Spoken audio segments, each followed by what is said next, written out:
ବଢ଼ିଲା ଝିଅକୁ ମାଡ଼ି ବସି ମୁହଁରେ ଝାଡ଼ା ବୋଳିଦେଲା ଯୁବକ।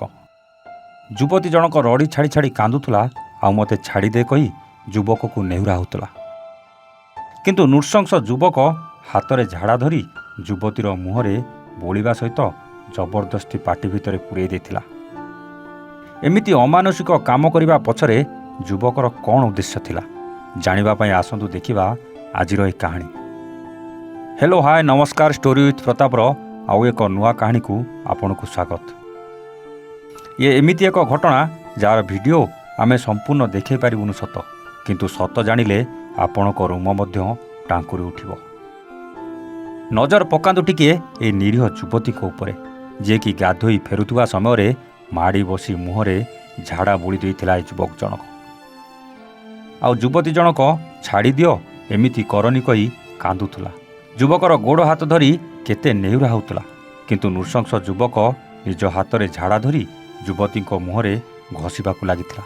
ଖାଲି ଘଷି ନଥିଲା, ବରଂ ପାଟିକୁ ଜାବୁଡ଼ି ଧରି ଖୋଇ ଦେଇଥିଲା। ଯୁବତୀ ଗତ 16 ତାରିଖ ଦିନ ଗାଁର ପୋଖରୀକୁ ଅପରାହ୍ନ 3ଟା ବେଳେ ଗାଧୋଇ ସାରି ଘରକୁ ଫେରୁଥିବା ବେଳେ ଗାଁର ଅଭୟ ବାଗ ନାମକ ଜଣେ ଯୁବକ ଦୌଡ଼ି ଆସି ପ୍ରଥମେ ଯୁବତୀଙ୍କ ଛାତିରେ ହାତ ମାରିଥିଲା। ପରେ ତଳେ ପକାଇ ଦେଇ ମୁହଁରେ ବିଷ୍ଟା ଘଷିବା ସହ ପାଟିରେ ମଧ୍ୟ ପୁରାଇ ଦେଇଥିଲା। ଏହାପରେ ଯୁବତୀ ଜଣକ ଚିତ୍କାର କରିବା ପରେ ପାଖରେ ଥିବା ଯୁବତୀଙ୍କ ବଡ଼ ମା ଚମ୍ପା ଦୌଡ଼ି ଆସି ଛଡ଼େଇବାକୁ ଚେଷ୍ଟା କରିଥିଲେ, କିନ୍ତୁ ତାଙ୍କୁ ମଧ୍ୟ ତଣ୍ଟି ଚିପି ଆକ୍ରମଣ କରି ଅଶ୍ଳୀଳ ଭାଷାରେ ଗାଳିଗୁଲଜ କରିଥିଲା ଏହି ନୃଶଂସ ଯୁବକ ଜଣକ।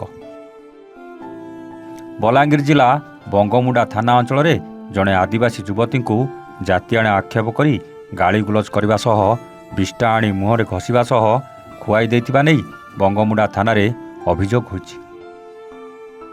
ପୋଲିସ ସୂତ୍ରରୁ ପ୍ରକାଶ ଯେ ବଙ୍ଗମୁଣ୍ଡା ଥାନା ଜୁରାବନ୍ଧ ଗାଁର 20 ବର୍ଷର ଜଣେ ନିରୀହ ଆଦିବାସୀ ଅଭିଯୋଗ ପରେ ବଙ୍ଗମୁଣ୍ଡା ଥାନାରେ କେସ୍ ରୁଜୁ କରି ବଙ୍ଗମୁଣ୍ଡା ପୁଲିସ କେବଳ ତଦନ୍ତ କରୁଥିବା ପ୍ରକାଶ କରିଛି। ଘଟଣାକୁ 5 ଦିନ ବିତି ଯାଇଥିଲେ ସୁଦ୍ଧା ବଙ୍ଗମୁଣ୍ଡା ପୁଲିସ ଘଟଣାକୁ ଗୁରୁତ୍ୱ ଦେଇନଥିବା ଅଭିଯୋଗ ହୋଇଛି। ଗଣମାଧ୍ୟମରେ ଖବର ପ୍ରକାଶ ପରେ କଣ୍ଟାବାଞ୍ଜି ଏସ୍ଡିପିଓ ତଦନ୍ତ ପାଇଁ ଯାଇଥିବା ବେଳେ ଅଭିଯୁକ୍ତ ଫେରାର ରହିଛି।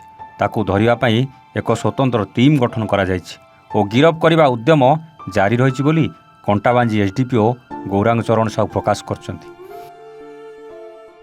ଯୁବତୀ ଜଣକର ବାପା ମା ନଥିବା ବେଳେ 2 ଭଉଣୀ ଘରେ ରୁହନ୍ତି।